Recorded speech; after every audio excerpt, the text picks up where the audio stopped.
This talk is about GVM, through the environment manager. Can I just see who's using it? Good, most people. So this is basically a reboot of a talk I've done before, but much has changed in GVM land. So I decided to do a talk again this year, just introducing all the new things that have happened over the past year, and also new things that are coming. So let's get right into it. Quick word about myself.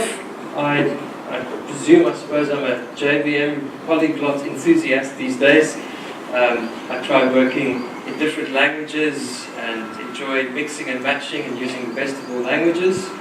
I'm currently working in the UK, in London, for a consultancy called Equal Experts, and I'm currently on a project at HMRC, which is the British Tax Office. We're busy re-implementing their whole web platform with nice new modern technologies. We're doing microservices. At the moment we're using Scala with Play Framework and a lot of other cool technologies, so I'm having a lot of fun there. And in my spare time I'm very involved with the Groovy community, and I'm the creator of GVM. So you can catch me blogging at wiredforcode.com, and on Twitter I'm markcoder. Right, so quick bird's eye view of what we're going to be covering in this talk. By the way, can everybody see this? Is this clear enough? Good. Yeah? Okay. So we're going to be looking at basically the problem domain that we try to solve with GVM, and then look at how GVM solves that problem. We're going to be looking at two aspects of GVM: the client support, which is the part that most people interface with every day when they're using GVM, and we're going to be looking at vendor support, which is the new side that's been introduced.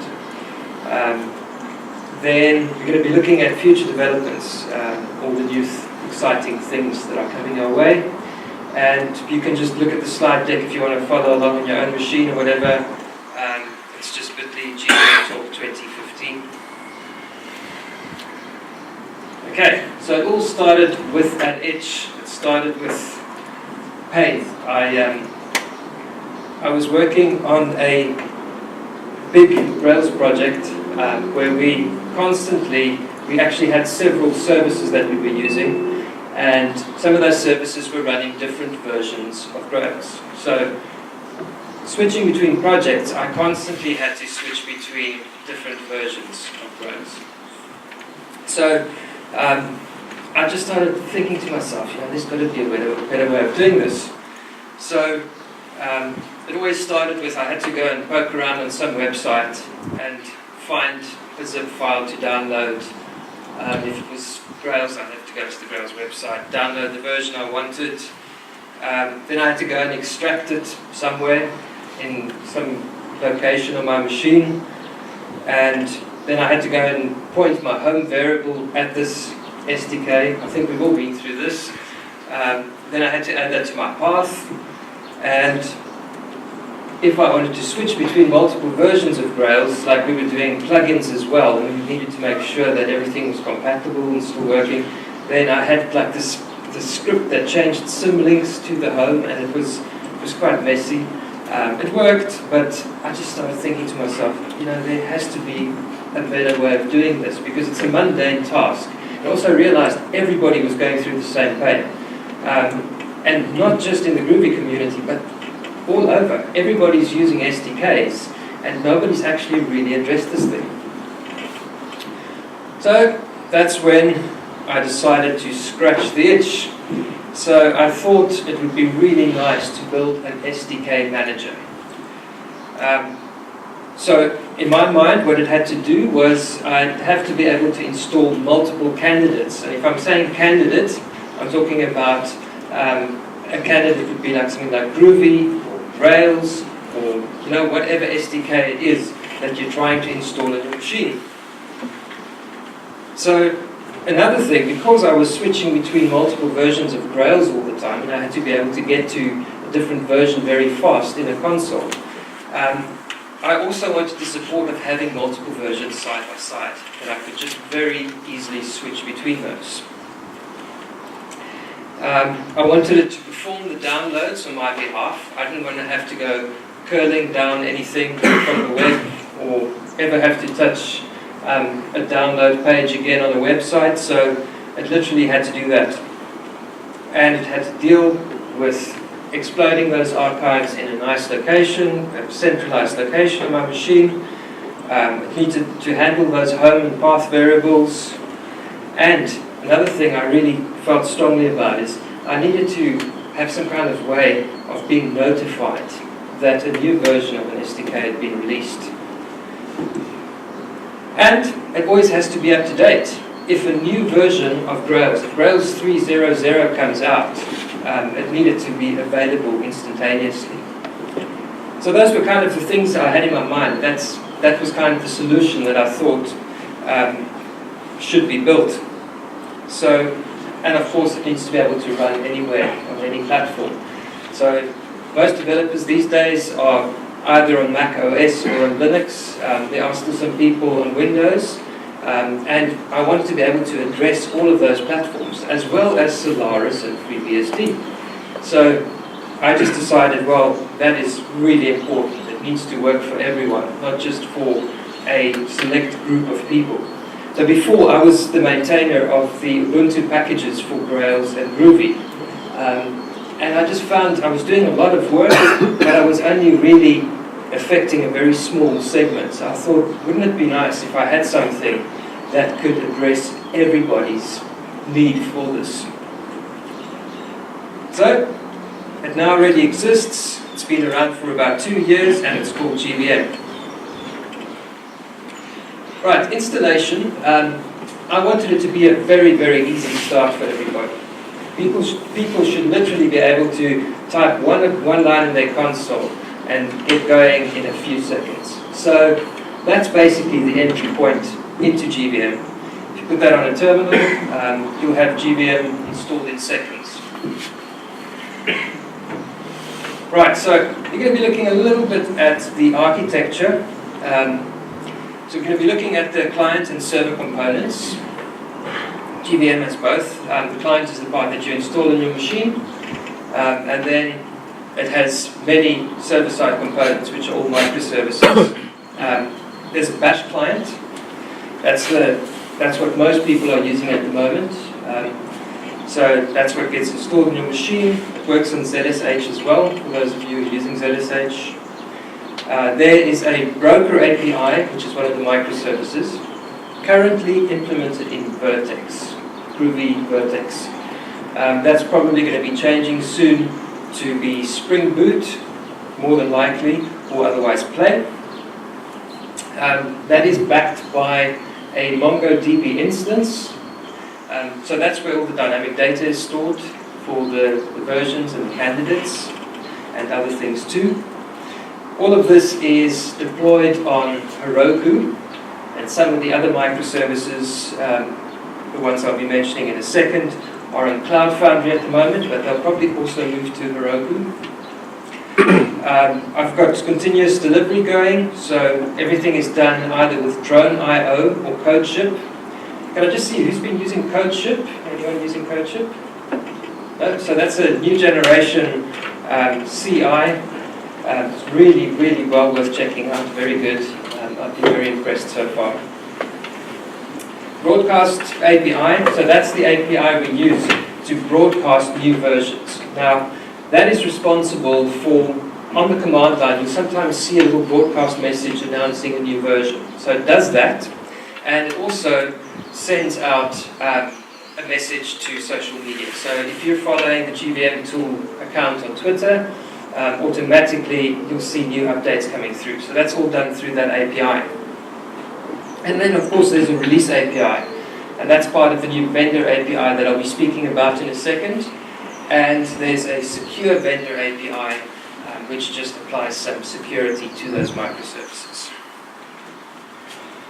So let's get started. Let's take a quick look at the continuous deployment pipeline. So I've tried to make this as easy as possible. It needs to be, I'm a firm believer of the fact that you should be able to get code into production in minutes, not hours or days. So I really like automating as much as I can. So how I've basically set it up is all the code is obviously on GitHub. It's all open source, Apache 2 licensed. You can look at it, you can use it. It's all there under the GVM tool organization. When I do a push to master or the release branch, there's two main branches. If I push to master, everything will propagate to my dev environment, which is out in the cloud. dev.gvmtool.net is the API. Or otherwise, it will actually go to the proper api.gvmtool.net if I go to the release branch. So if I push to one of these branches, automatically I've got webhooks that go into Drone.io and kick off the appropriate build. So the build consists of an invocation of, in the bin folder there's a build_drone.sh, and that will automatically kick off the build, run all the acceptance tests. I love acceptance tests, and I've got lots of Cucumber in there. So the whole interface of the CLI was actually driven by Cucumber tests. So lots of Cucumber in there. And then after that all succeeds and the tests pass, then we basically push to Heroku, and then the app is live. So typically I'll develop a new feature, we'll quickly just test it in the dev environment to see whether everything's working, whether all the microservices are still good, and then we'll literally just run the release script, which will push to the release branch, and it will propagate to the release environment in about 2 minutes.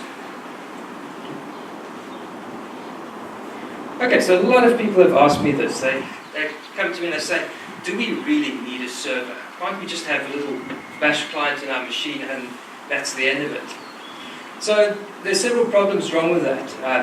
The fact that we're dealing here with very dynamic data and data that needs to be up to date all the time, you can't really do that. You need a centralized point to contact, to find out about new versions, to get broadcast messages, and so forth. So this is why I decided it's very important to have a server to speak to. A very lightweight little REST API that we can call.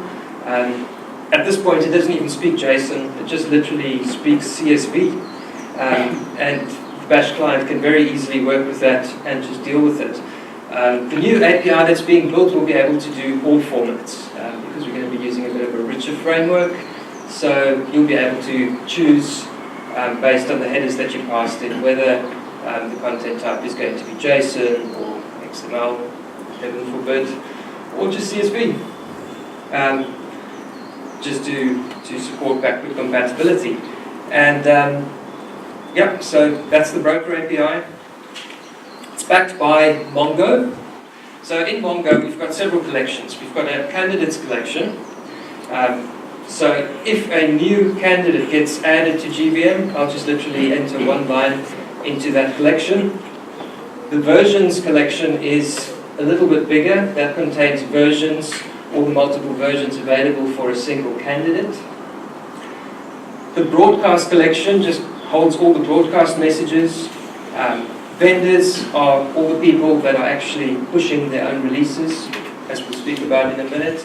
And of course we've got an audit collection. So we're just picking up very lightweight statistics all the time about installations of all the candidates as well as GVM itself. So we can just kind of keep track of how many installations we've actually had through the system. So that's actually quite an interesting thing. So periodically I check to see how many installations we have of GVM itself. At the moment we're standing at about 115,000 in 2 years. So I'm very happy with that. It's way beyond my expectation of what this would ever be. And it's still growing every day. People seem to be using it and enjoying it. So I'm pretty happy about that. So how do you monetize it? Don't. It's free fall. So Bash client. Right, so people ask me, why bash? And I get bashed about this all the time. People think I should do it in Groovy, or I even had somebody on the forums the other day saying, why don't we just rewrite this whole thing in Python? And it's a nice idea, but for me, it's not the right tool for the job. So for me, it's vital that this thing remains extremely lightweight.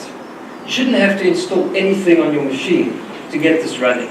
So the thing that's available across all these platforms by default is always bash. So it makes sense using the right tool for the job. It's not always pretty writing things in bash. It would be a lot nicer if we'd done it in Groovy from a developer's point of view. But this is not about the developer's point of view. This is about all of you in this room and people all over the world who actually have to use this tool on a day-by-day basis.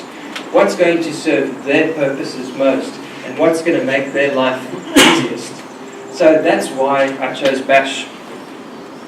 So the benefit it gives over a JVM language is super fast startup time, because I mean it's literally interpreted. It's available on all the platforms. So no matter what, even on Windows in Cygwin, that's bash. So you can run it on Windows. No dependencies on anything else in the system except for two things, curl and the unzip command. And of course it's actually fun. Once you start getting into a bit of bash, it's actually not all that bad. It's just another language. It's just another dialect of what we do every single day, and it's just another tool in your tool belt, right? So when you run that initial command, when you're curling down that install, you do curl -s get gvmtool.net and you're piping it through bash. The API streams back to you a bash script, which is an install.sh, and you pipe that through bash. So you're effectively saying bash install.sh.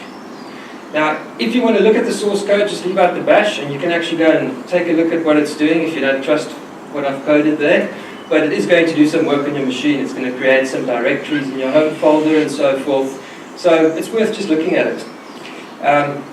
So it invokes that. It does a quick sanity check on your environment. It checks to see whether you've got the dependencies there. Do you have curl? Do you have unzip?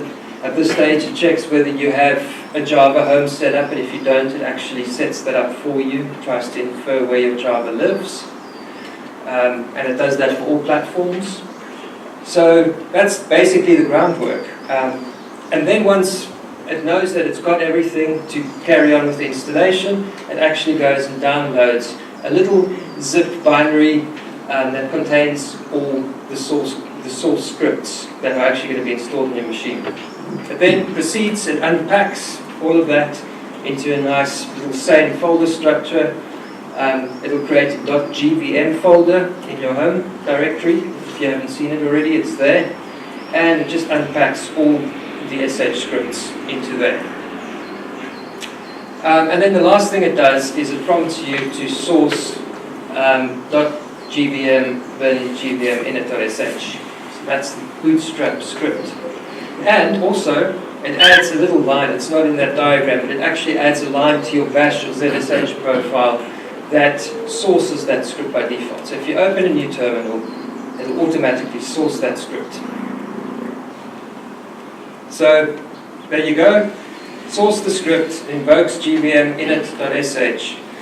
Then, so that's the little snippet it adds. It needs to be right at the bottom of your bash script, your bash profile. What that does in turn is it goes and looks at the source folder under your .gvm folder, and it starts sourcing all the files that are in there. So there's a whole bunch of them in there.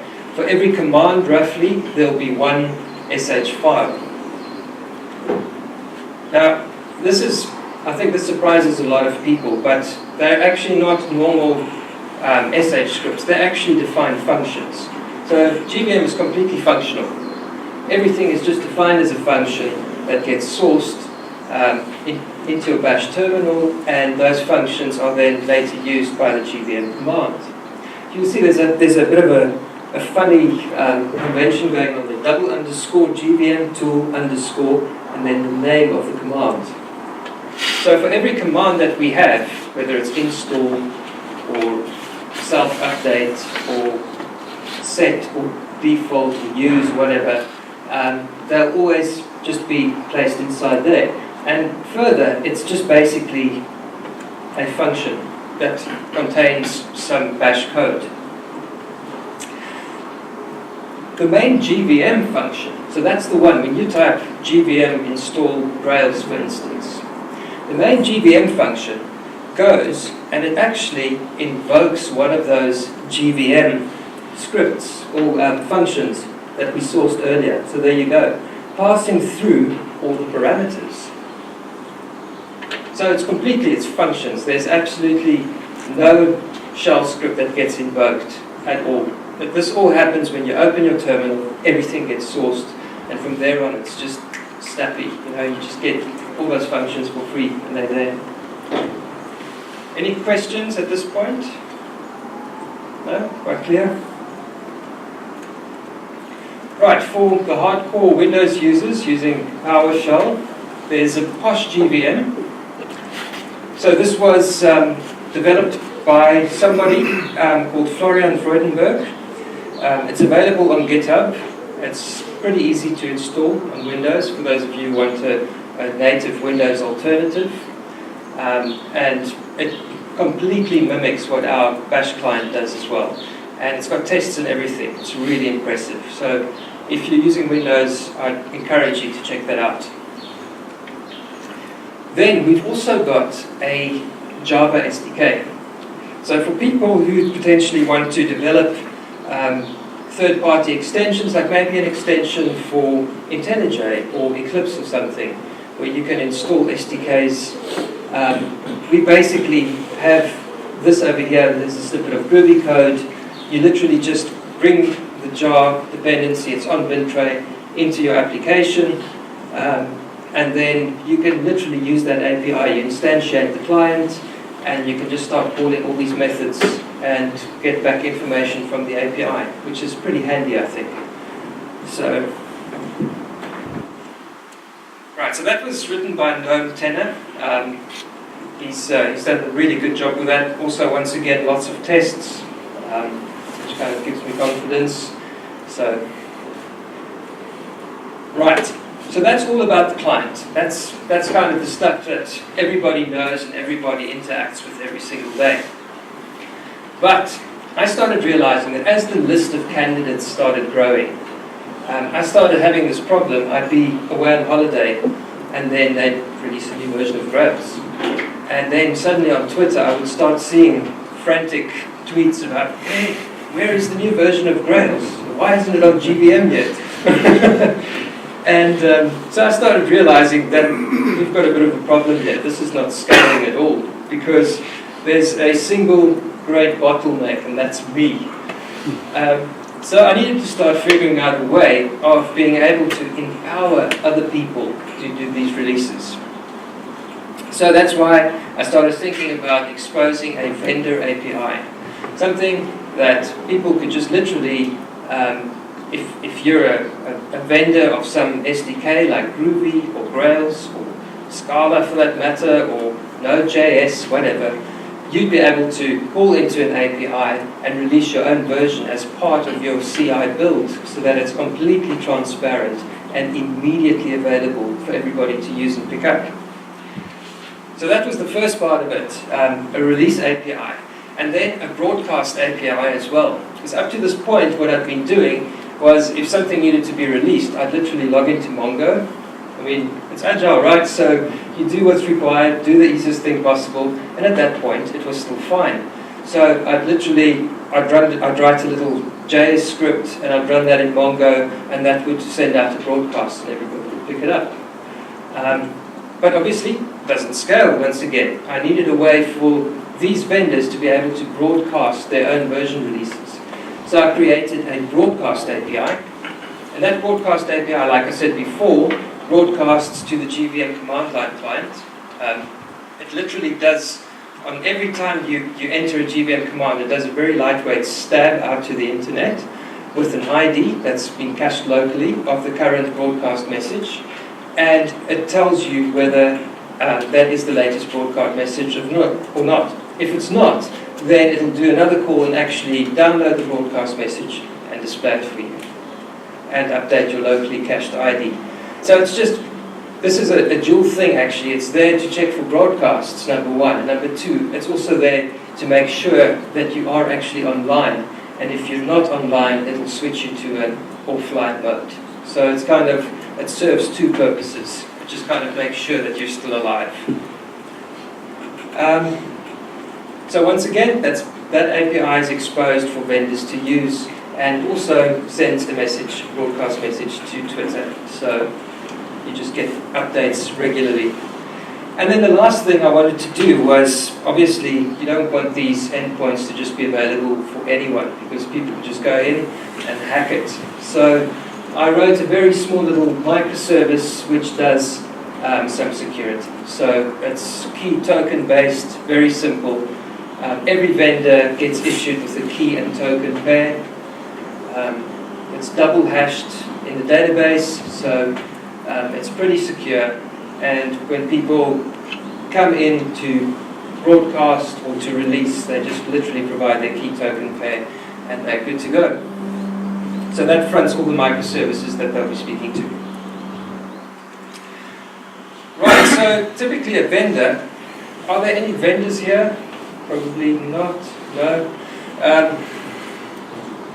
Maybe Gradleware. So typically, I'm just saying this for the record because I think people will be watching this as well on YouTube. So the release API, typically it's a very simple RESTful API that takes JSON. That's basically all you'll be passing through to the API, candidate, version, URL, with your credentials. It's just a simple post to a release endpoint. Same thing for the release API. So the release API is slightly different. Releases are normally divided up into two phases. There's the one point where you actually publish a new version.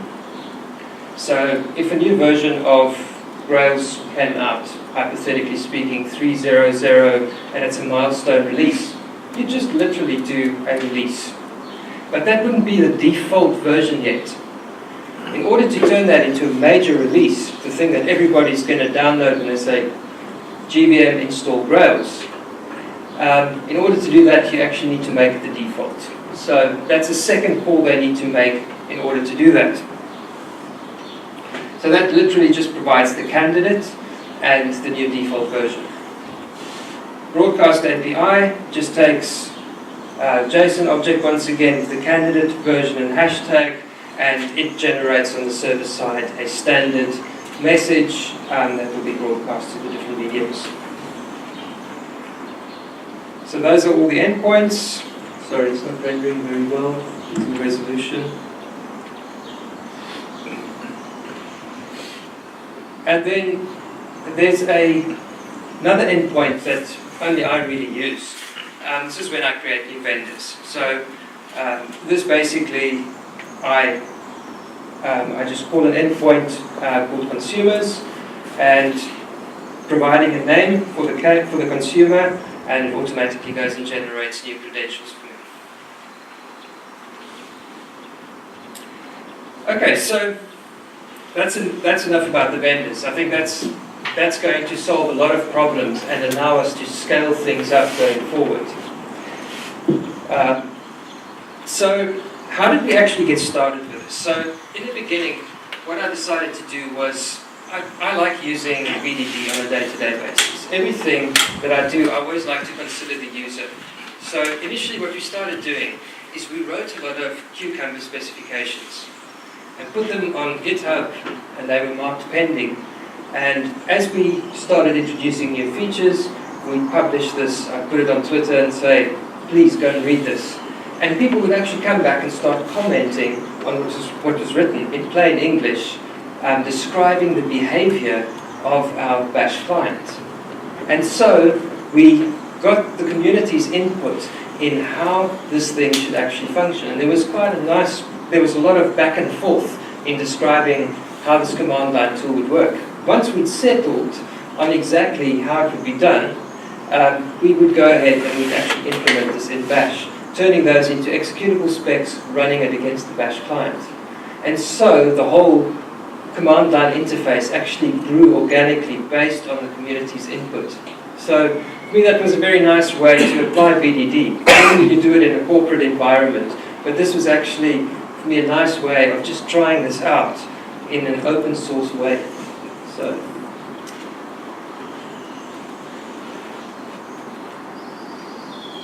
right, so what's next on the GVM radar?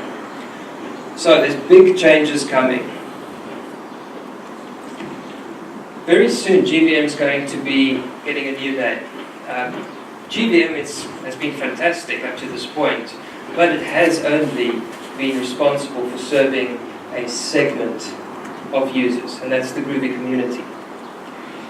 So in doing this vendor API and doing all this backend work, we've now enabled other people, we've removed me as the bottleneck, and we've now enabled other people to start publishing as well, which means we can now start opening the doors to all sorts of other technologies. So this is your Node.js's, this is your Scalas and SBTs or Plays. This is even potentially in the future JDKs. We'll probably stage that gradually and grow piece by piece. But my plan is to start involving other communities and trying to draw other communities into this as well. And hopefully they'll see the benefit of an easy way to install their SDKs. So it's going to be called SDK env. And the command line tool will be SDK.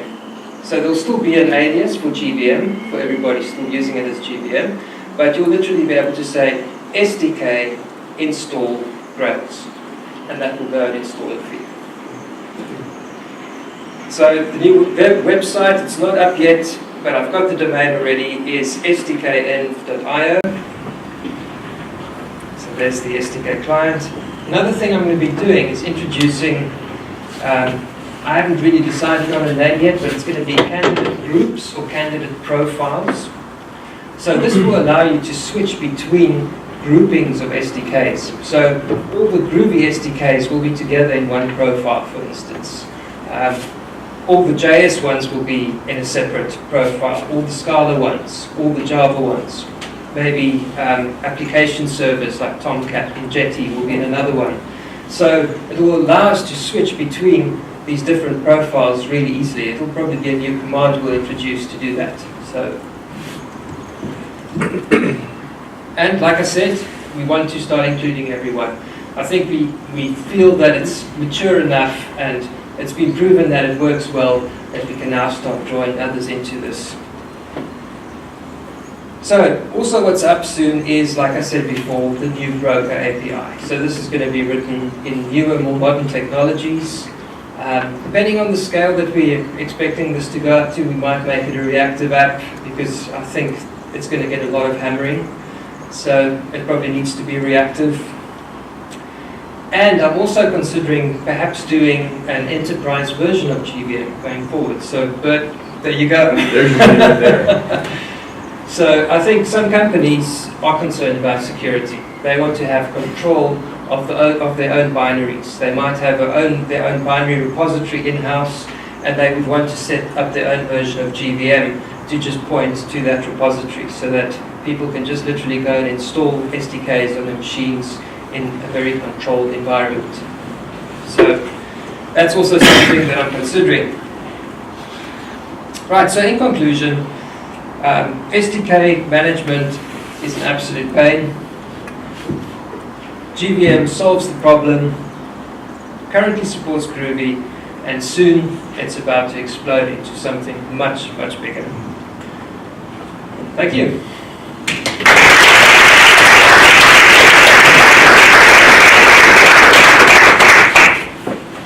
Any questions? It sounds a lot like Baker. It's a sort of a similar thing, right? Where you're using tooling to automate the building of in Baker case, your development environment or AWS instance or whatever. Does it make sense to sort of think along those lines, or I mean, is that? It seems like if you're getting bigger and bigger, that you're going to bump into that sort of space. Yeah.